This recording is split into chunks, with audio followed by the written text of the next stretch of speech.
Lettre 133. Le vicomte de Valmont à la marquise de Merteuil. Quels sont donc, ma belle amie, ces sacrifices que vous jugez que je ne ferai pas, et dont pourtant le prix serait de vous plaire?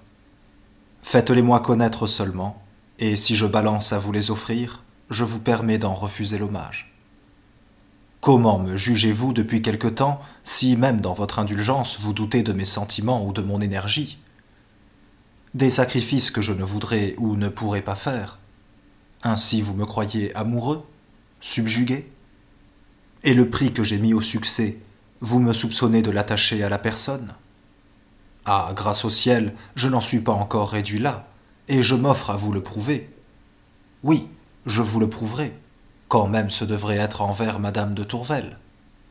Assurément, après cela, il ne doit pas vous rester de doute. J'ai pu, je crois, sans me compromettre, donner quelque temps à une femme qui a au moins le mérite d'être d'un genre qu'on rencontre rarement.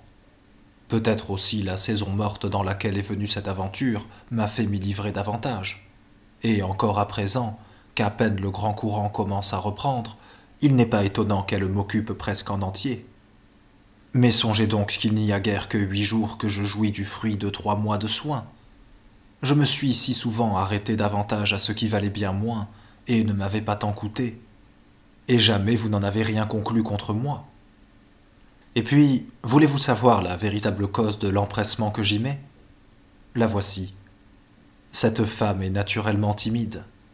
Dans les premiers temps, elle doutait sans cesse de son bonheur, et ce doute suffisait pour le troubler, en sorte que je commence à peine à pouvoir remarquer jusqu'où va ma puissance en ce genre. C'est une chose que j'étais pourtant curieux de savoir, et l'occasion ne s'en trouve pas si facilement qu'on le croit. D'abord, pour beaucoup de femmes, le plaisir est toujours le plaisir et n'est jamais que cela, et auprès de celles-là, de quelque titre qu'on nous décore, nous ne sommes jamais que des facteurs, de simples commissionnaires dont l'activité fait tout le mérite, et parmi lesquels celui qui fait le plus est toujours celui qui fait le mieux. Dans une autre classe, peut-être la plus nombreuse aujourd'hui, la célébrité de l'amant, le plaisir de l'avoir enlevé à une rivale, la crainte de se le voir enlever à son tour, occupent les femmes presque tout entières. Nous entrons bien, plus ou moins, pour quelque chose dans l'espèce de bonheur dont elles jouissent, mais il tient plus aux circonstances qu'à la personne. Il leur vient par nous et non de nous. Il fallait donc trouver, pour mon observation, une femme délicate et sensible, qui fit son unique affaire de l'amour, et qui, dans l'amour même, ne vit que son amant, dont l'émotion, loin de suivre la route ordinaire, partit toujours du cœur pour arriver au sens, que j'ai vu, par exemple, et je ne parle pas du premier jour, sortir du plaisir tout éploré, et le moment d'après retrouver la volupté dans un mot qui répondait à son âme. Enfin, il fallait qu'elle réunît encore cette candeur naturelle, devenue insurmontable par l'habitude de s'y livrer, et qui ne lui permet de dissimuler aucun des sentiments de son cœur. Or, vous en conviendrez, de telles femmes sont rares, et je puis croire que sans celle-ci, je n'en aurais peut-être jamais rencontré. Il ne serait donc pas étonnant qu'elle me fixât plus longtemps qu'une autre, et si le travail que je veux faire sur elle exige que je la rende heureuse, parfaitement heureuse, pourquoi m'y refuserais-je, surtout quand cela me sert au lieu de me contrarier? Mais de ce que l'esprit est occupé, s'ensuit-il que le cœur soit esclave? Non, sans doute. Aussi le prix que je ne me défends pas de mettre à cette aventure ne m'empêchera pas d'en courir d'autres, ou même de la sacrifier à de plus agréables. Je suis tellement libre que je n'ai seulement pas négligé la petite Volanges, à laquelle pourtant je tiens si peu. Sa mère la ramène à la ville dans 3 jours, et moi, depuis hier, j'ai su assurer mes communications. Quelque argent au portier et quelques fleurettes à sa femme en ont fait l'affaire. Concevez-vous que Danceny n'a pas su trouver ce moyen si simple? Et puis, qu'on dise que l'amour rend ingénieux. Il abrutit au contraire ceux qu'il domine, et je ne saurais pas m'en défendre. Ah, soyez tranquille, déjà je vais sous peu de jours affaiblir en la partageant l'impression peut-être trop vive que j'ai éprouvée. Et si un simple partage ne suffit pas, je les multiplierai.